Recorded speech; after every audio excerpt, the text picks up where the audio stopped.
Hare Krishna. Hare Krishna. So hopefully you can see us a little bit. This is me waving my hand. And this is me. So we're sitting under a zebo, which is just on the lake or pond at the manor. At Bhaktivedanta Manor. And it's a beautiful evening, about 6:30. Yeah. And it's near Jalakadasi. Yes. And we're reading Bhagavatam. So, yes. Hare Krishna. Where are we? Oh yeah, Canto 4, Chapter 4, Text 13. 13? Yes. Om Namo Bhagavate Vasudevaya. Om Namo Bhagavate Vasudevaya. Om Namo Bhagavate Vasudevaya. Text 13. It is not possible for a person to have accepted... Wonderful, I think. Yeah? Oh yeah, sorry. It is not wonderful for persons who have accepted the transient material body as a self to engage always in deriding great souls.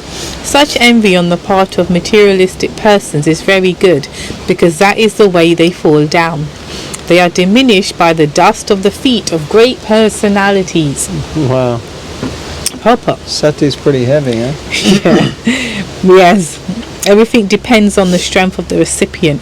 For example, due to the scorching sunshine, many vegetables and flowers dry up, and many grow luxuriantly. Thus it is the recipient that causes growth and dwindling. Similarly, Mahi Yasham Pada Rajo Albi Shekam. The dust of the lotus feet of great personalities offers all good to the recipient, but the same dust can also do harm.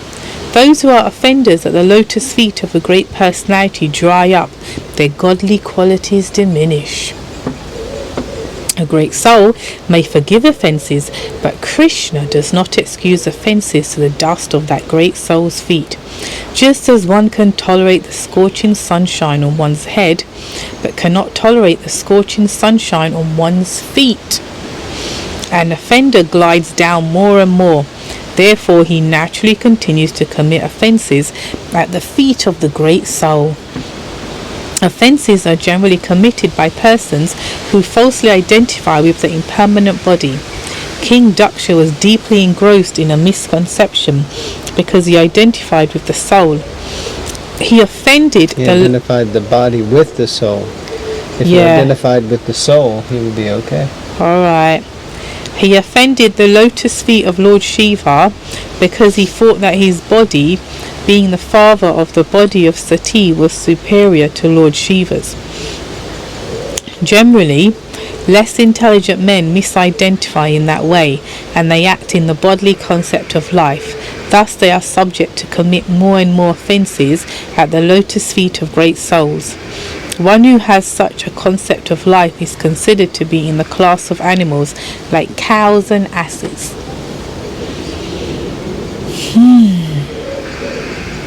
So there you go.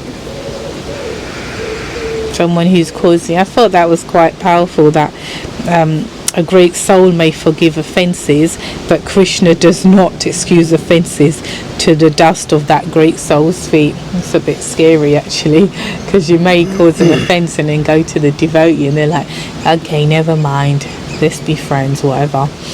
And you're like, oh, thank goodness. But you don't realise that Krishna's keeping a tally, and you're like, you're going to get it in some way or the other, because he's holding on.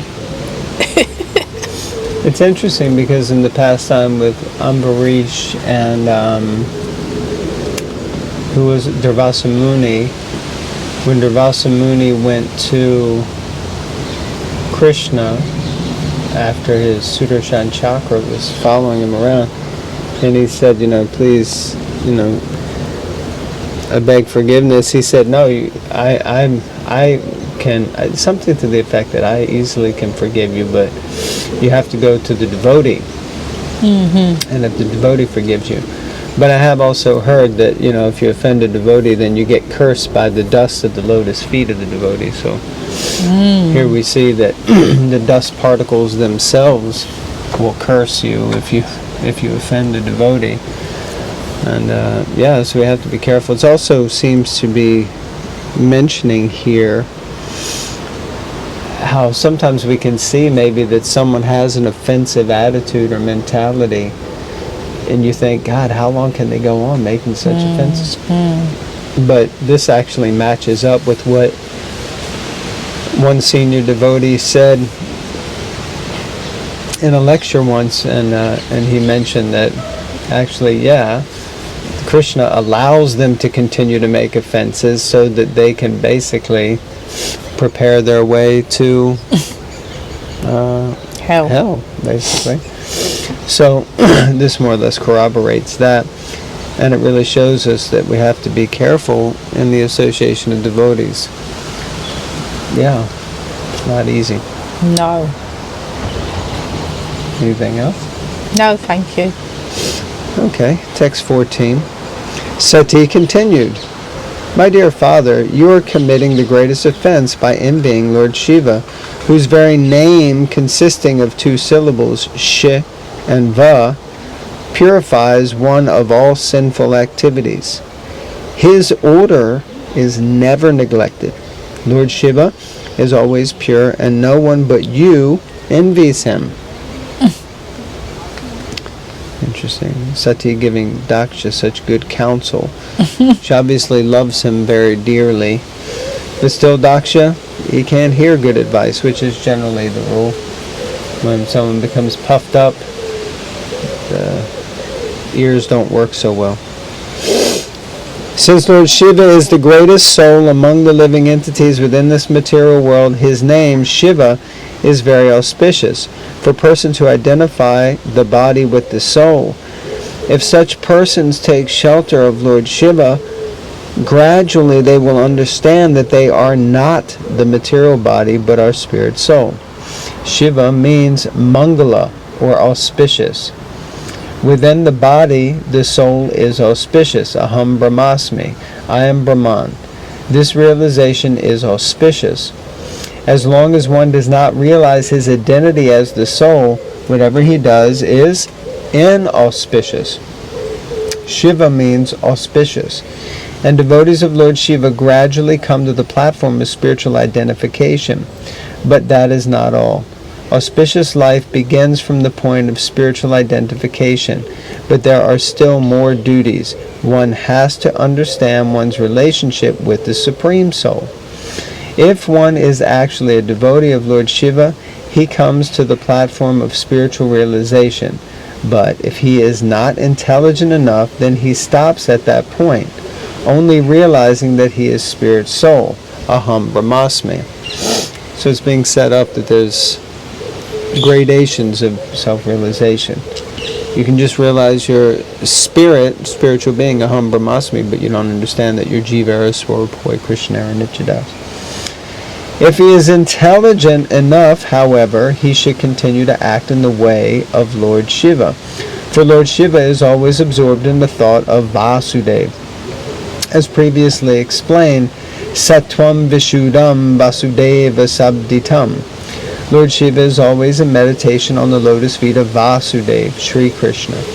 Thus, the auspicious position of Lord Shiva is realized if one takes to the worship of Vishnu, because Lord Shiva says in the Shiva Purana that the topmost worship is worship of Lord Vishnu. Lord Shiva is worshipped because he is the greatest devotee of Lord Vishnu.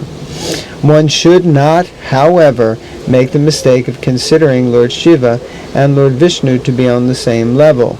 That is also an atheistic idea. It is also enjoined in the Vaishnaviya Purana that Vishnu, or Narayan, is the exalted Supreme Personality of Godhead, and no one should be compared to him as equal, even Lord Shiva or Lord Brahma, not to speak of the other demigods. This is quite a long purport, and a lot of very powerful information about Lord Shiva.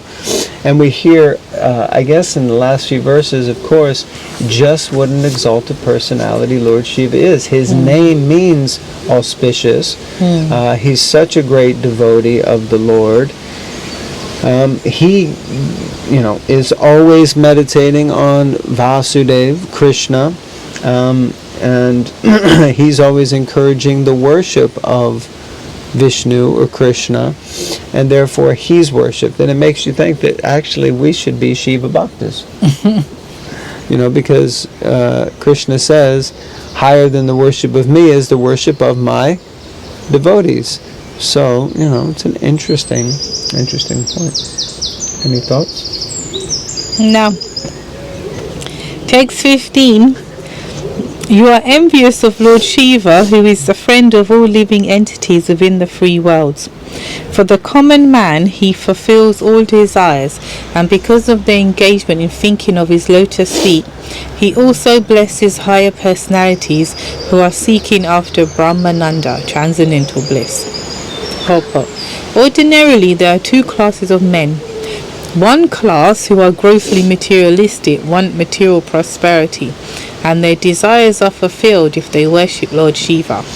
Lord Shiva, being very quickly satisfies the material desires of the common man very quickly. Therefore, it is seen that ordinary men are very much apt to worship him.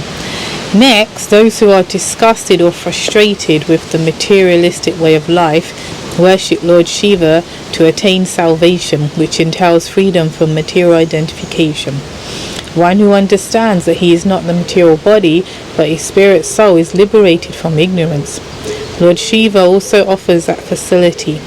People generally practice religion for economic development, to get some money, for by getting money they can satisfy their senses.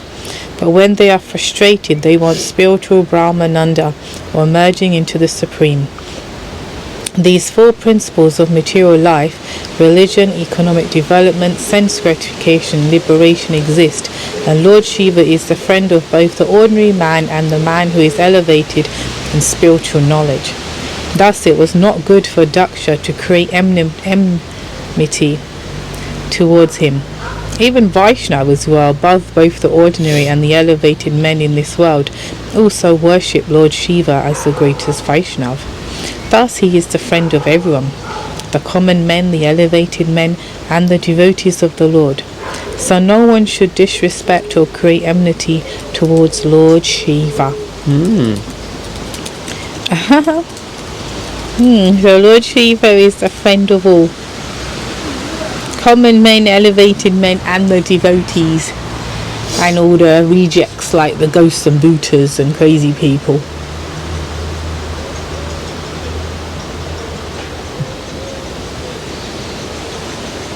Okay. Text 16 is quite long. It is. And I think we've been reading for about...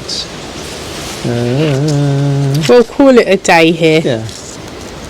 We'll knock it on the head. We'll knock it on the head, mate. So anyway, remember, Lord Shiva is an exalted person, worshipable, but we shouldn't worship him for inappropriate reasons. If we're going to offer worship or praise or glorification of the Lord, it should be because we recognize that he is the greatest of devotees, not because we want to easily please him so that we can get some thing out of it. Right? Yeah. Okay. Hare Krishna, Granth Srimad Bhagavatam Ki Jai.